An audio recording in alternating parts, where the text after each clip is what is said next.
Pune railway station, जिथे हजारो लोक रोज आपल्या स्वप्नांच्या मागे धावत असतात. मी राहुल, याच गर्दीचा एक छोटासा भाग. वय वर्ष 26, पण जबाबदाऱ्यांच्या ओझ्याखाली कधीकधी हे वय विसरायला होतं. पुण्याच्या एका छोट्या IT कंपनीत सॉफ्टवेअर इंजिनियर म्हणून काम करताना दिवसाचे 12 तास कोड्स आणि एरर्सच्या मध्ये कसे निघून जातात हे समजतच नाही. सकाळी 9 ते रात्री 9 ऑफिस, नंतर जिममध्ये शरीराची होणारी ओढताण, रात्री उशिरा घरी येऊन थंड झालेलं जेवण आणि शेवट थकव्यामुळे बेडवर पडणं. हेच माझं आयुष्य. पण आजची रात्र थोडी वेगळी होती.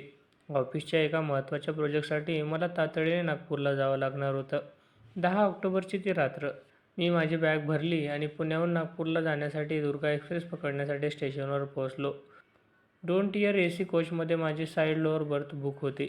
स्टेशनवर पोहोचलो तेव्हा वातावरणात एक प्रकारचा समृद्ध आवाज होता. कुठेतरी इंजिनची शिट्टी वाजत होती, तर कुठेतरी प्रवाशांची गडबड सुरू होती. चहावाल्यांच्या आवाजाचा तो वेगळाच ताल तिथे जाणवत होता. मी ट्रेनमध्ये चढलो, आपली बर्थ शोधली आणि लॅपटॉपच्या बॅग बाजूला ठेवून खिडकीपाशी बसलो. खिडकीतून बाहेर दिसणाऱ्या प्लॅटफॉर्मच्या हालचालींकडे पाहताना मनात विचार आला, गर्लफ्रेंड तर कधीच झालीच नाही. ज्या 2-3 डेट झाल्या त्या कॉफीच्या औपचारिकतेच्या पलीकडे कधी गेल्याच नाहीत. कदाचित माझं शांत राहणं किंवा माझं कामात बुडून जाणं लोकांना बोरिंग वाटत असावं, पण मनात कुठेतरी एक खरी भावना, एक असा सहवास होता जिथे मला काही सिद्ध करावं लागणार नाही. ट्रेन सुटली. लोखंडी चाकांचा तो रुळांवरचा खडखड आवाज एका विशिष्ट लयीत सुरू झाला. पुणे शहराचे झगमगते दिवे हळूहळू धूसर होत मागे पडू लागले. मी हेडफोन्स लावले, पण गाणी ऐकण्यापेक्षा बाहेरच्या अंधाराला निहाळतच मला जास्त रस होता. ट्रेनने वेग पकडला आणि साधारण अर्ध्या तासानंतर माझ्या बर्थसमोर एक मध्यमवयीन महिला आली. त्यांच्या हातात एक छोटी बॅग होती आणि चेहऱ्यावर प्रवासाचा थोडा थकवा होता. त्यांनी TTला तिकीट दाखवलं.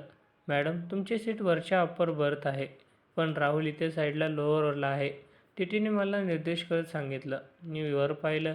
त्या साधारण 38-40 वर्षाच्या असाव्यात. निळ्या रंगाची साधी पण शोभून दिसणारी सिल्क साडी, गळ्यात एक नाजूक मंगळसूत्र आणि हातामध्ये सोन्याच्या 2 बांगड्या. त्या दिसायला अत्यंत सुसंस्कृत आणि आकर्षक होत्या, पण त्याच्या डोळ्यात एक प्रकारचे एकाकीपण होतं, जे लपून राहत नव्हतं. त्यांनी माझ्याकडे बघून एक स्मित हास्य केलं आणि म्हणाल्या, काही हरकत नाही सर, मी वरती मॅनेज करेन. त्यांच्या आवाजात एक प्रकारची नम्रता आणि थोडा जडपणा होता. मी चटकन उठलो. नाही नाही आंटी, तुम्ही इथे खालीच बसा. मला वरच्या बर्थवर जायला काहीच अडचण नाही. तुम्हाला चढायला त्रास होईल. त्या क्षणभर थांबल्या. अरे नको राहुल, तू तरुण आहेस, तू आरामात बसू शकतोस. मी सवयीने वर जाईन. त्यांनी माझं नाव घेतलं तेव्हा मला थोडा गडबडलो, पण मग लक्षात आलं की माझ्या बॅगवरच्या लेबलवर राहुल शर्मा असं स्पष्ट लिहिलं होतं. मी हसलो आणि म्हणालो, नाही आंटी, आग्रह समजा, पण इथेच बसा. रात्रीच्या वेळी वर चढणं सोपं नसतं. अखेर त्या तयार झाल्या आणि माझ्या समोरच्या बर्थवर बसल्या. ऑक्टोबरची ती थंडी आता डब्यात हळूहळू जाणवू लागली होती. मी वरच्या बर्थवर गेलो आणि तिथूनच त्यांच्याकडे माझं लक्ष गेलं. त्या आपल्या फोनवर कोणाशी तरी बोलत होत्या. हो, मी ट्रेनमध्ये बसले, उद्या सकाळी पोहोचेल. आईला सांग, काळजी नको करू. मुलांना वेळेवर जेवायला सांग आणि हो, मी आल्यावर बोलू आपण. त्यांचा फोन ठेवून झाल्यावर त्या खिडकीबाहेर पाहू लागल्या. बाहेर आता घनदाट अंधार होता. फक्त कधीतरी एखादा दिवा लांबून चमकायचा.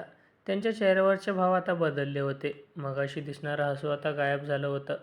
आपण तिथे फक्त एक उदास शांतता उरली होती. आंटी, चहा घेणार का? मी वरून विचारलं. त्यांनी दचकून वर पाहिलं. जणू त्या कोणत्या तरी विचारात हरवल्या होत्या. हो चालेल, पण पैसे मी देणार हा. त्यानंतर थोड्या त्या हसल्या. मी खाली उतरलो आणि पुढच्या स्टेशनवर ट्रेन थांबली असताना 2 गरम चहाचे कप घेतले. चहाचा कप देताना आमच्या बोटांना स्पर्श झाला.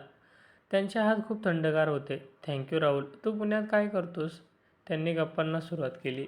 मी IT इंजिनियर आहे. प्रोजेक्टच्या कामासाठी नागपूरला चाललो आहे. आणि तुम्ही? मी प्रिया देशमुख. नागपूर हे माझं माहेर. तिथेच आईकडे चालले काही दिवसांसाठी. आम्ही बोलत राहिलो. सुरुवातीला बोलणं खूप औपचारिक होतं. पुण्याचं ट्रॅफिक, IT क्षेत्रातलं टेन्शन, नागपूरची थंडी. पण हळूहळू विषयाचा रोग बदलू लागला. प्रिया आंटी आपल्या आयुष्याबद्दल सांगू लागल्या. त्यांच्या लग्नाला आता 15 वर्ष झाले. राहुल, मुलगा 12वीला आहे आणि मुलगी 8वीत. वरून पाहिलं तर सगळं सुखी वाटतं. नवरा बिझनेसमध्ये खूप यशस्वी आहे. नाव आहे, पैसा आहे, पण घरात मात्र फक्त भिंती उरल्यात. तो आपल्या कामात इतका गुंतला आहे की त्याला माझ्या अस्तित्वाचा विसर पडलाय. कधीकधी वाटतं मी फक्त एक शो पीस आहे, जो पाहुण्यांसमोर छान नटून उभा करायचा असतो. त्यांच्या डोळ्यात आता पाणी साचलं होतं.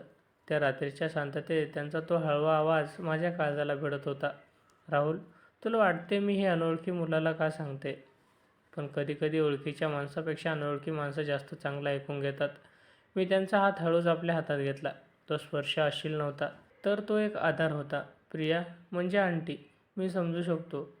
एकटेपणा हा फक्त वयातच नसतो, तो मनाचा असतो. मीही पुण्यात एवढ्या गर्दीत राहून स्वतःला एकटा समजतो. माझ्या तोंडून प्रिया हे नाव ऐकताच त्या थोड्या चमकल्या, पण मग त्यांच्या चेहऱ्यावर एक वेगळीच लाली आली. तू मला प्रियाच म्हण. आंटी म्हटलं की जबाबदाऱ्या पुन्हा आठवतात. आज या प्रवासात मला फक्त प्रिया म्हणून जगायचं आहे. बाहेर पावसाच्या सरी सुरू झाल्या होत्या. ट्रेनचा वेग वाढला होता आणि डब्यातल्या दिव्यांचा प्रकाश मंद झाला होता. त्या मंद प्रकाशात आणि पावसाच्या आवाजात दोन अनोळखी मन आता एकमेकांच्या जवळ येऊ लागली होती. एक अशी रात्र सुरू झाली होती जी आमच्या दोघांच्याही आयुष्यात कधीच न विसरणारी ठरणार होती. रात्रीचे 11 वाजून गेले होते. AC कोचमधल्या मुख्य लाईट्स कधीच बंद झाल्या होत्या. डब्यात आता फक्त निळा मंद प्रकाश, नाईट लाईट उतरला होता. बाहेर पावसाचा जोर वाढला होता. खिडकीच्या काचेवर पावसाचे थेंब आदळत होते आणि त्यांचा एक लयबद्ध आवाज येत होता. रेल्वेच्या चाकांचा तो खडखड आवाज आता जणू एका संगीतासारखा वाटत होता. मी प्रियाच्या आता मनातल्या मनात तिला आंटी म्हणणं सोडून दिलं होतं. समोरच्या बर्थवर बसलो होतो. ती खिडकीला डोकं टेकून बाहेरच्या अंधाराकडे पाहत होती. तिच्या चेहऱ्यावर त्या निळ्या प्रकाशात एक वेगळीच मोहिनी दिसत होती. तिच्या सिल्क साडीची हलकीची सळसळ आता तिचा तो शांत श्वास. डब्यातल्या वातावरणात आता एक वेगळाच स्थान निर्माण झाला होता. तो अस्वस्थ करणारा नव्हता, तर सुखावणारा होता. राहुल, तिने हळूच हाक मारली. तिचा आवाज पावसामुळे आणखीनच मऊ आणि खोल वाटत होता. हो प्रिया, बोल ना. मी प्रतिसाद दिला. प्रिया हे नाव घेताना माझ्या जिभेवर एक वेगळीच गोडी जाणवत होती. तुला कधी असं वाटतंय का की आपण जगाच्या पाठीवर धावतोय, पण आपण नक्की कुठे पोहोचणार आहोत हेच आपल्याला ठाऊक नाही? तिने खिडकीतून नजर वळवून माझ्याकडे पाहिलं. तिच्या डोळ्यात आता स्पष्टपणे एक ओढ दिसत होती. माझं आयुष्य म्हणजे फक्त एक वेळापत्रक झाले राहुल. सकाळी मुलांचा डब्बा, नवऱ्याचा नाश्ता, घराची साफसफाई आणि रात्री पुन्हा तोच थकवा. या सगळ्यांमध्ये प्रिया कुठे हरवली हे मलाच कळत नाही. तिच्या या प्रांजळ कबुलीने माझं मन भरून आलं. मी तिच्या आणखीन जवळ सरकलो. प्रिया, आपण सगळेच कोणत्या ना कोणत्या चक्रात अडकलो आहोत. मी IT मध्ये आहे, तिथे फक्त लॉजिक चालतं, इमोशन्सला जागा नसते. तुला माहिती आहे, माझ्या ऑफिसमध्ये मी रोज शेकडो लोकांशी बोलतो, पण माझ्या मनातलं बोलायला कुणीच नसतं. आज या प्रवासात तुझ्याशी बोलताना मला असं वाटतंय की मी स्वतःला पुन्हा शोधतोय. स्पर्शाची पहिली जाणीव थंडी आता खरोखर वाढली होती. प्रियाने साडीचा पदर आपल्या अंगाभोवती लपेटून घेतला, पण ती थरथरत होती. तिचे डोळे सांगत होते की तिला फक्त थंडीच नाही तर एका उबदार सहवासाचीही गरज आहे. प्रिया, तुला खूप थंडी वाजते का? मी विचारलं. हो रे, ही ट्रेनची थंडी आणि बाहेरचा पाऊस अंगाचा काटा येतोय, ती म्हणाली. मी वरच्या बर्थवर गेलो आणि माझी जॅकेट घेऊन आलो. मी तिथे तिच्या खांद्यावर टाकलं. जॅकेट देताना माझा हात तिच्या खांद्याला स्पर्श झाला. तो स्पर्श होताच माझ्या अंगात एक विजेची लहर धावून गेली. तीही दचकली, पण तिने नजर हटवली नाही. उलट तिने जॅकेट नीट सावरताना माझा हात आपल्या हातात धरून ठेवला. तिचे हात मगाशी थंड होते, पण आता ते हळूहळू उबदार होत होते. तिने माझा हात आपल्या गालाला लावला. तुझे हात किती उबदार आहेत राहुल. जणू तू या थंडीत माझी ढाल बनून आपला आहेस. तिच्या डोळ्यात आता पाणी नव्हतं, तर एक प्रकारची चमक होती. एक अशी चमक जी वर्षानुवर्ष कोणाच्या तरी प्रतीक्षेत होती. मी तिच्या शेजारी बसलो. रेल्वेच्या एका झटक्यामुळे ती माझ्या अंगावर झुकली. तिचा तो चंदनी सुगंध माझ्या श्वासात भरला. तिच्या केसांचा काही वटा तिच्या कपाळावर आल्या होत्या. त्या हळूच मी बाजूला केल्या. प्रिया, तू खूप सुंदर आहेस. फक्त रूपाने नाही, तर तुझ्या मनातल्या या हळव्या कोपऱ्यांमध्ये, मी अगदी जवळून तिला म्हणालो. तिने डोळे मिटले. तिचा श्वास आता माझ्या मानेवर जाणवत होता. राहुल, मला माहिती नाही हे चुकीचे आहे की बरोबर, पण आज या क्षणी मला फक्त तू हवा आहेस. मला हे विसरायचं आहे की मी कोणाची पत्नी आहे किंवा कोणाची आहे. मला फक्त एक स्त्री म्हणून जगायचं आहे, जिला कोणाचं तरी प्रेम हवे. तिच्या या शब्दांनी माझ्या मनातल्या उरल्यासुरल्या शंकाही मिटून टाकल्या. मी तिचा चेहरा आपण दोन्ही हातात घेतला. त्या मंद प्रकाशात तिचे होठ गुलाबाच्या पाकळीसारखे थरथरत होते. मी हळूहळू आपला चेहरा तिच्या जवळ नेला. तिने कोणताही प्रतिकार केला नाही. उलट तिने माझे हात घट्ट पकडले. माझे ओठ जेव्हा एकमेकांना टेकले, तेव्हा जणू काळाची गती थांबली. तो केवळ एक किस नव्हता, तर ते दोन एकाकी जीवांना एकमेकांना दिलेले सांत्वन होतं. तिच्या ओठातून एक आर्त हुरहुर जाणवत होती. ती मला फक्त घट्ट बिलगली. रेल्वे धावत होती. बाहेर पाऊस बरसत होता. पण त्या 2 मधल्या जगात फक्त आम्ही दोघे होतो. तिने माझ्या छातीवर डोकं ठेवलं. राहुल, तुला माहिती आहे, कित्येक वर्षानंतर मला आज सुरक्षित वाटतंय. कुणीतरी मला समजून घेतंय. हे माझ्यासाठी खूप मोठं आहे. मी तिच्या केसांवरून हात फिरवला. प्रिया, ही रात्र ही आपली आहे. उद्या काय होईल, आपण पुन्हा भेटू की नाही काहीच माहीत नाही. पण ही रात्र मी तुझ्यासाठी, तू माझ्यासाठी खास बनवूया. आम्ही बराच वेळ तसेच बसून राहिलो. तिने मला तिची कॉलेजमधली स्वप्नं सांगितली. तिला पेंटिंग करायला कसं आवडायचं आणि संसाराच्या बाबतीत तिने तिचे ब्रशेस कसे फेकून दिले हे सर्व सांगत होती. मीही तिला माझ्या अपयशाच्या काही गोष्टी सांगितल्या. 2 अनोळखी माणसं एका ट्रेनच्या डब्यात जगाला विसरून एकमेकांमध्ये विलीन होत होते. पण रात्र अजून बाकी होती. स्टेशन जवळ येत होतं आणि आमचा हा भावनिक प्रवास एका अशा वळणावर पोहोचणार होता, जिथे केवळ भावना नाही तर एक अतूट नाटं निर्माण होणार होतं. रात्रीचे 2-2:30 वाजले असतील. बाहेरचा पाऊस जोरात ओसरला होता. पण हवेत एक प्रकारचा ओलावा आणि थंडी कायम होती. ट्रेन आता विदर्भाच्या मातीत धावत होती. डब्यातले बहुतेक प्रवासी गाढ झोपेत होते. आम्ही दोघे मात्र अजूनही जागे होतो.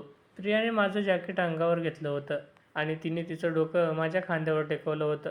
त्या शांततेत आमचे फक्त श्वास आणि ट्रेनचा लयबद्ध आवाज ऐकू येत होता.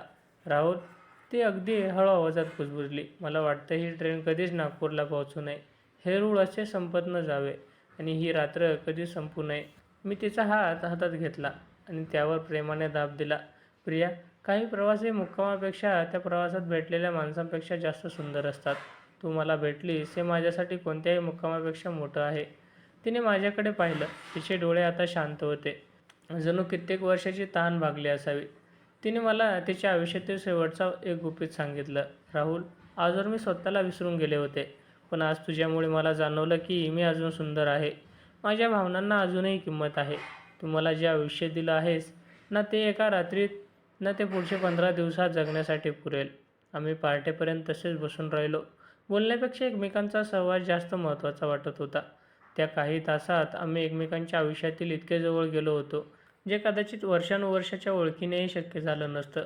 सकाळी 5:30च्या सुमारास बाहेर उजेड पडू लागला. नागपूरच्या बाहेरच्या संत्र्याची झाडं आणि शेतं खिडकीतून दिसू लागली. स्टेशन जवळ येत होतं तसा डब्यातला गारवा कमी होऊन लोकांची लगबग सुरू झाली होती. प्रिया उठली आणि तिने आपली साडी नीट केली. तिने आरशात पाहून स्वतःलाच आवरलं. पण आरशात दिसणाऱ्या तिच्या प्रतिबिंबात आता एक नवी चमक होती. ट्रेन नागपूर स्टेशनवर प्लॅटफॉर्मवर लागली. डब्यात चहावाल्यांचे आणि हमालवाल्यांचे आवाज पुन्हा सुरू झाले. आमचा हा खास वेळ आता संपला होता. आम्ही दोघेही सामानासह खाली उतरलो. प्लॅटफॉर्मवर खूप गर्दी होती. प्रियाच्या चेहऱ्यावर आता पुन्हा तेच कौटुंबिक भाव आले होते. पण ती माझ्याकडे बघून मंद हसली. राहुल, इथेच आपला हा प्रवास थांबतोय. तू तुझ्या मार्गावर आणि मी माझ्या. तिने तिच्या पर्समधून एक छोटीशी डायरी काढली आणि त्यावर तिचा नंबर लिहून मला दिला. जर कधी पुण्यात खूप एकटं वाटलं तर मेसेज कर. मी तुला पुन्हा त्याच ट्रेनमध्ये घेऊन जाईन जिथे आपण दोघंच होतो. मी तिच्याकडे पाहत राहिलो. प्रिया, मी तुला कधीच विसरणार नाही. तू माझ्यासाठी केवळ एक सहप्रवासी नव्हतीस, तर तू माझं आयुष्य बदलणारी एक भावना आहेस. तिने मला एक शेवटची घट्ट मिठी मारली. त्या मिठीत तिचं दुःख, तिचं प्रेम आणि तिची कृतज्ञता सगळं काही होतं. ती वळली आणि गर्दीत हळूहळू दिसेनाशी झाली. ती दिसेनाशी होईपर्यंत मी तिथेच उभा होतो. प्रिया गेल्यानंतर मी माझ्या टॅक्सीत बसलो. नागपूरचं शहर जागं होत होतं, पण माझं मन अजूनही त्या ट्रेनच्या डब्यात होतं. त्या एका रात्रीने मला बरंच काय शिकवलं होतं. मला हे कळलं होतं की प्रेम हे फक्त वयावर किंवा फिजिकल अट्रॅक्शनवर अवलंबून नसतं, तर ते 2 मनांच्या एकमेकांवर असतं. आजही जेव्हा मी पुण्यात माझ्या ऑफिसच्या कॅबिनमध्ये बसून कोडिंग करत असतो, तेव्हा रात्री उशिरा एकटा घरी जातो, तेव्हा मला त्या पावसाची, त्या ट्रेनच्या खडखडाटाची आणि प्रियाच्या त्या उबदार स्पर्शाची आठवण येते. ती माझ्यासाठी एक अनोळखी आंटी म्हणून भेटली, पण जाताना तिने माझ्या स्वतःची ओळख करून दिली. आयुष्य आता रटाळ वाटत नाही, कारण मला माहिती आहे या जगाच्या गर्दीत कुठेतरी प्रिया आहे, जिच्या मनात माझ्यासाठी एक कोपरा कायमचा राखीव आहे. कधीकधी अनोळखी माणसंच आपल्या खऱ्या अर्थाने जगायला शिकवतात आणि तो प्रवास कधीच संपत नाही.